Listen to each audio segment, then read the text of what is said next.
Funding for this episode of Que Pasa New Jersey with Carlos Medina has been provided by Horizon Blue Cross Blue Shield of New Jersey, the New Jersey Economic Development Authority, the Engineers Labor Employer Cooperative 825, Hackensack Meridian Health, PSENG, ROI NJ Business Magazine.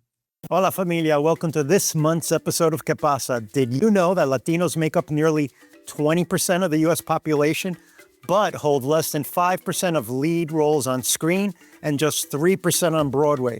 Today in Que Pasa, we're joined by three remarkable women rewriting that narrative. Maria Estrada is an actress, producer, and president of the Hispanic Organization of Latin Actors, creating space for Latin talent in front of and behind the scenes. Doris Martinez is a media executive and founder of Latino Circuit TV. She's spotlighting Latino stories after leading content acquisition at HBO and DIRECTV Latin America. And last but not least, Olga Merediz is a Tony-nominated actress whose role in the Heights and Encanto have touched hearts across generations. Let's get into it. You're one of those people that should have had a show for a long time. It's amazing. It's amazing. It's amazing.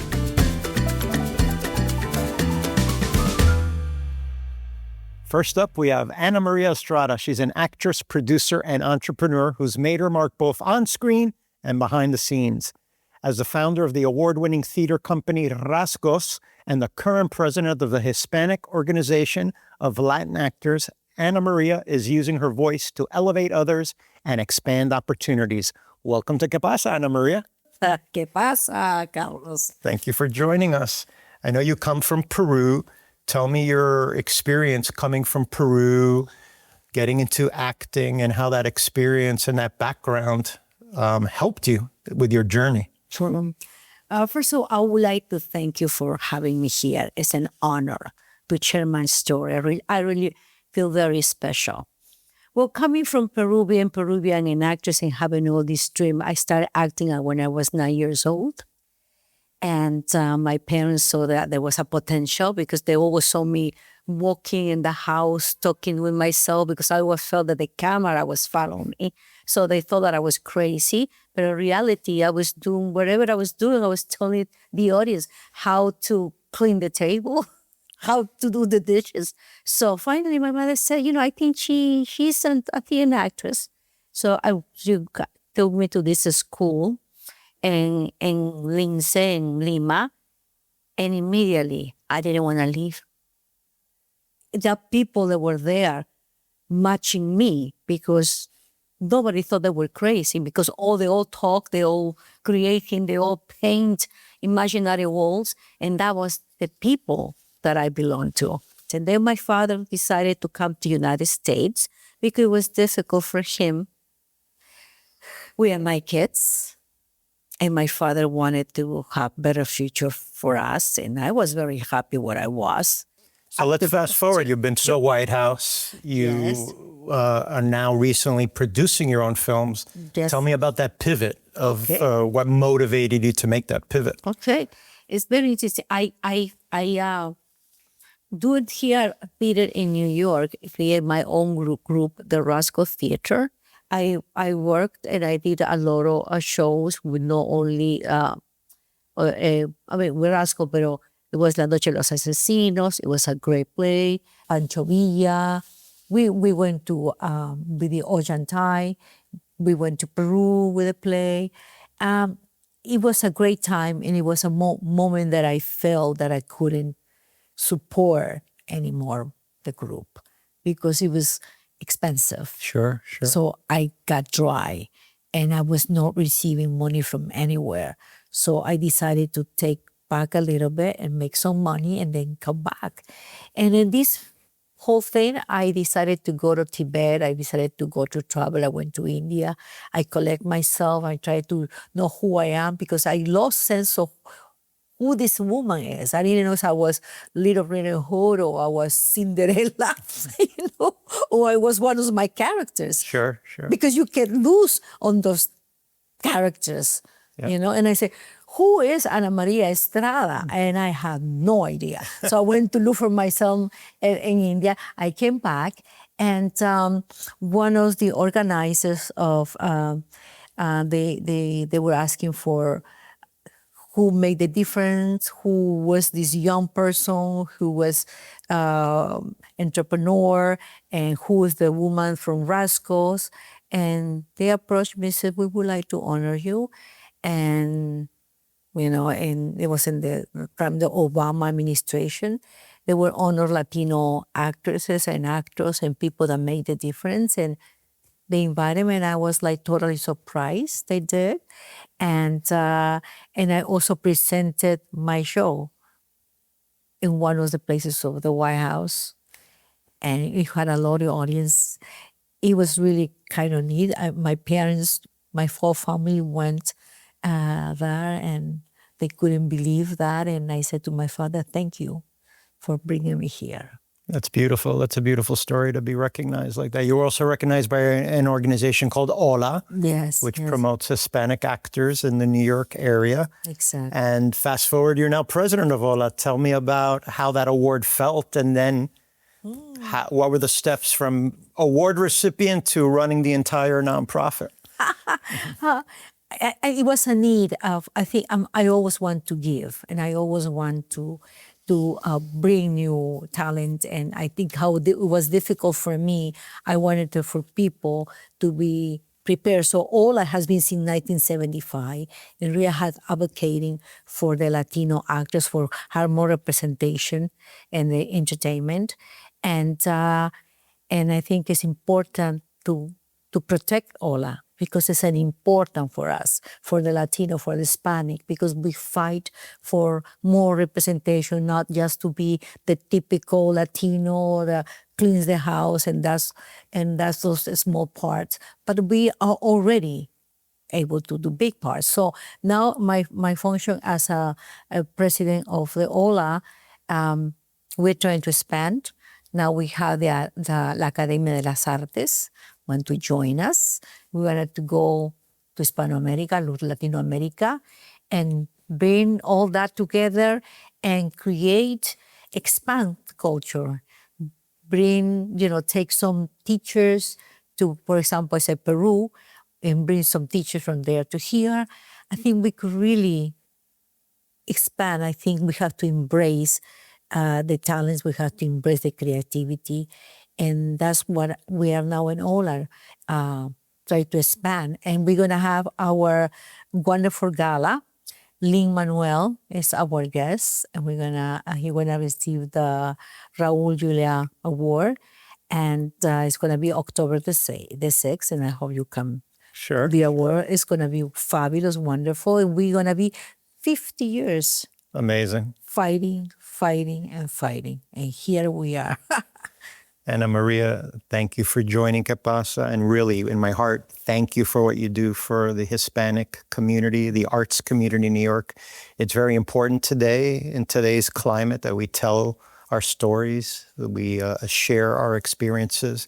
We're all human at the end of the day. We're all, one familia, and we all try to help each other. But the more we know about each other, I think that's very important. No, it is, absolutely. And now I'm doing movies, and I'm writing stories, and I'm creating my short films, and now writing my big movie that is going to be like an hour or something. And I'm very excited about the things that your creativity could take you. Of course. And I think it's giving also more to the audience. It's a different feeling. Of course. And we'll have you back when you're ready to screen your new film project. We're excited. You will be the first one to know. Thank you, Ana Maria. No, thank you for the opportunity. And next up, we have Doris Martinez. She's a media strategist with over 20 years in content acquisition. Doris helps shape what Latino audiences watch, leading programming at both HBO and DIRECTV Latin America. Now she's the founder of Latino Circuit TV, a platform amplifying Latino voices worldwide. Doris, welcome to Que Pasa. Thank you. Born in the Dominican Republic, then traveled to New York City, eventually settled in New Jersey. Tell me about all that culture, New York City, DR, Jersey, how that shaped your life and gave you an interest in media and leading in the media industry. Sure.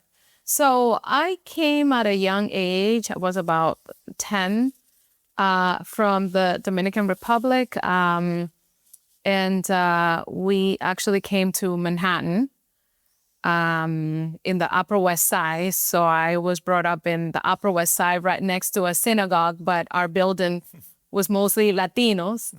And then obviously I spent, I want to say, the majority of my life in Manhattan. And funny, because every time I say I'm Dominican, the next question is, what part of Washington Heights are you from? And I say, I'm not from Washington Heights, but we used to go to Washington Heights a lot for everything, even to do groceries. I went to college in Manhattan as well, did my master in Manhattan as well. And then I actually worked right out of college in Wall Street for about a year and a half or so. But I always knew that I wanted to be in entertainment. So I left my job without another job, never doing that again. And I started applying everywhere. And then I ended up working for HBO. And then the last 5 years of my corporate life, I went to work at DIRECTV Latin America.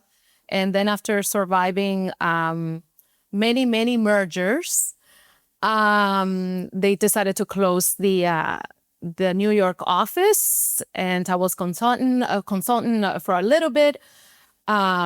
And then I've just decided to do my own thing. But I worked in entertainment industry for over 20 years in everything that has to do with programming, acquisition, the U.S. Hispanic. When I was at HBO, and then on DIRECTV, I got curious and I started working directly for Latin America. Two different animals, Sure. But everything added to the experience that I have now. Yeah, that's a great background. So you worked at big companies like HBO, DIRECTV. Why the pivot in starting your own media company? Yeah. Tell me about that desire, that drive, that ability to pivot, which not everybody could do. Yes. But a part of me always wanted to do my own thing, wanted to be my own boss, do my own thing. I had a lot of ideas, I think during my time working in corporate, some ideas were great and but some ideas, they're like, no, because there's a lot of policies and bureaucracies. So I was unemployed. I was looking for a job and I started consulting and I was like, you know what? I'm just going to give myself my own job. And eventually, the idea is not only I'm going to give myself my own job, I'm going to employ others. And one of the reasons why I've decided to launch my own company was because while I was as a consultant, pitching content, I realized that there was a lot of talent out there. A lot of people that were having a very difficult distribution. It was difficult for them to distribute their content. And I was like, okay, so you have all this talent, you have all this content, good content that may not necessarily be very commercial, sitting on a shelf collecting dust. But what about the platform? Like they say in Spanish, ¿la plataforma pa' cuándo? So I was like, you know what? I'm not going to be on the content side. I'm going to be on the content side, but I'm going to be on the platform side. And then I'm like, you know what? If I don't do this now, when am I going to do it? So I don't know how I'm going to do it, but I'm going to do this. And I just started researching. I started making phone calls, doing researching with people that were already doing this in the business, and started calling people to find out, and vendors, who handle the channel and the signal. And the funny thing is that at the time, I was not even financially ready.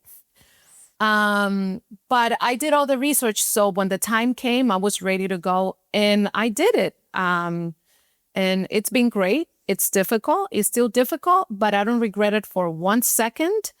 And I'm here, and this is something that I really want to do. And I'm excited and I'm happy about all the progress that I've made. Give me some advice for our viewers, our young Latinos and Latinas looking to get into content creation, storytelling. What would be some words of advice that you would give them? So I know it's very cliche and everybody says that. You have to believe in yourself. You have to, whatever it is, whether you want to have your own streaming platform or you want to create your first film, talk to people that have already done that. Do all your homework, all your research, but at the end of the day, make the decision that works best for you. Make the decision that works best for you. You're going to be scared. We all are scared. Do it anyway, right? Because you're going to be kicking yourself and regretting never taking that step and always wondering, what if I would have just done it, right? You don't want to come, 10, 20 years. Life is going to pass you by. You might as well do what you like. Sure. Worst case scenario, you can always go back to your old life if it doesn't work out, but at least you tried it. Don't overthink it. Sometimes you just got to take that first step. Small as it is, just take that first step and do it, even if you're afraid. Do it anyway. I love it. Thank you, Doris. Thank you. Breaking barriers and leading the way. Thank you. Thank you so much for having me, for this opportunity. My pleasure. And our last guest is Olga Merediz. From Broadway to Hollywood, Olga has delivered unforgettable performances, earning a Tony nomination for In the Heights, lending her voice to Disney's Encanto, and captivating audiences from Orange is the New Black to Brooklyn Nine-Nine. Born in Guantanamo Bay, Cuba, raised in Puerto Rico, and now calling New York home. Please welcome Olga. Felicidades. Bienvenido. Welcome to ¿Qué pasa, Olga? Thank you for having me, Carlos. I'm a big fan, so thank you for joining us. Born in Guantanamo, Cuba, at 5 years old, Miami, Yes. Puerto Rico, where you lived a great deal of time, and then New York City. Tell me, these rich cultures that you're able to experience, how that actually helped you as you pursued a career in acting. That's a great question. Well, first of all, I have to say that it was very painful and traumatic to leave Cuba, as you may know many stories of Cubans fleeing Fidel Castro. And but what happened was, going to these different places and leaving at such an early age, it made me very strong.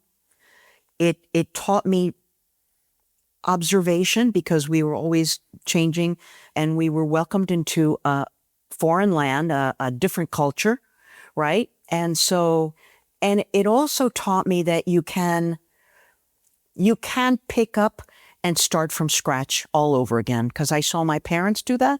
It was extremely difficult, but they did it, and it taught me resilience, and it taught me to really push and go for my dreams, my goals, which I'm still doing at this age. I would argue, because I have so many either immigrants or children of immigrants, and you use that word that I love, resilience. I really believe that the immigrant experience gives you that additional grit. I almost worry for the second and third generation that they may not have the same challenges to overcome, which then build character, build that resilience. So I think that's a very good point. Yes. I watched my parents really struggle at the beginning. We left with nothing. And so I think I learned it from them, but I wanted to make them proud too. And they were on me constantly to excel, my grades, everything. But, and I have really fond memories of Puerto Rico. Just how welcoming they were. I remember my neighbors. We first settled in Bayamón, Puerto Rico. And I remember how lovely they were, how welcoming, how noble they were. And I will never forget their kindness, I love it. 4 decades in the industry. Yes.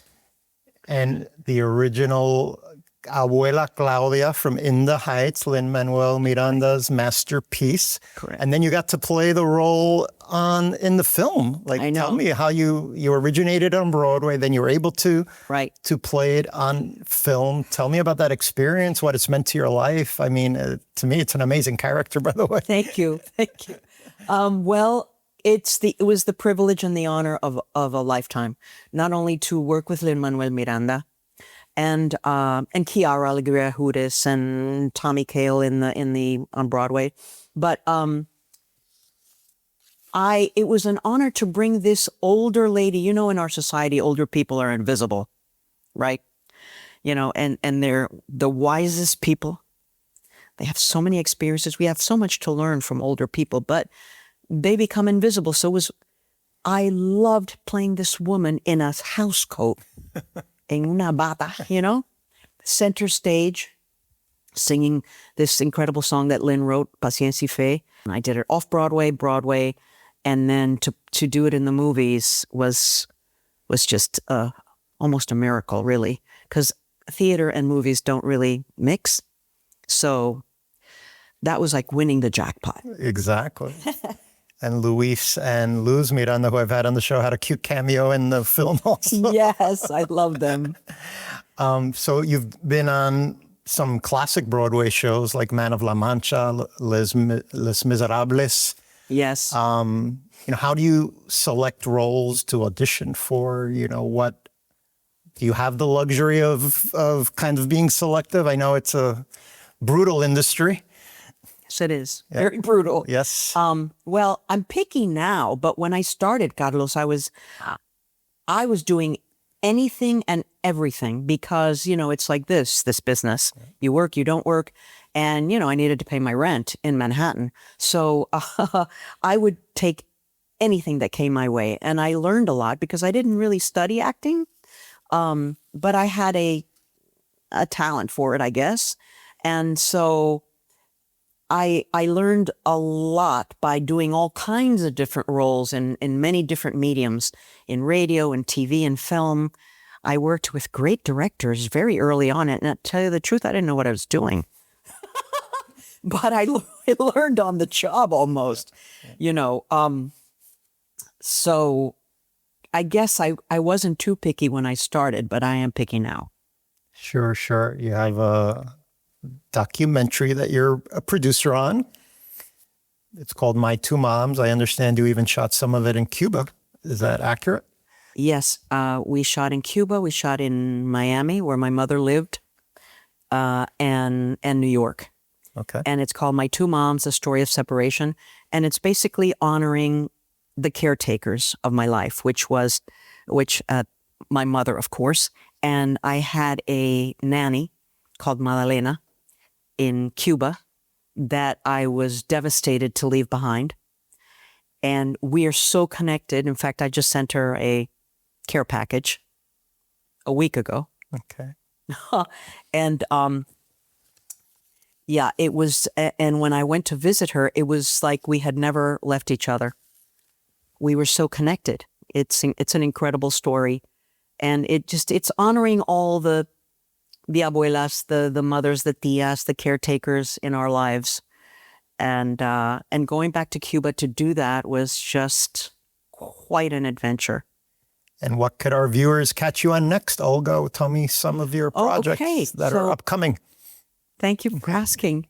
I have a movie called Eternity that is going to be probably in the fall. Okay. And it's a wonderful, wonderful cast, wonderful director, and we shall see. We'll see how the audience receives it.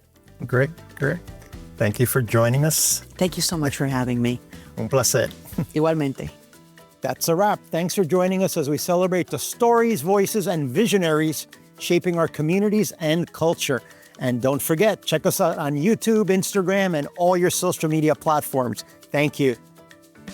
Funding for this episode of Que Pasa New Jersey with Carlos Medina has been provided by Horizon Blue Cross Blue Shield of New Jersey, the New Jersey Economic Development Authority, the Engineers Labor Employer Cooperative 825, Hackensack Meridian Health, PSENG, ROI NJ Business Magazine,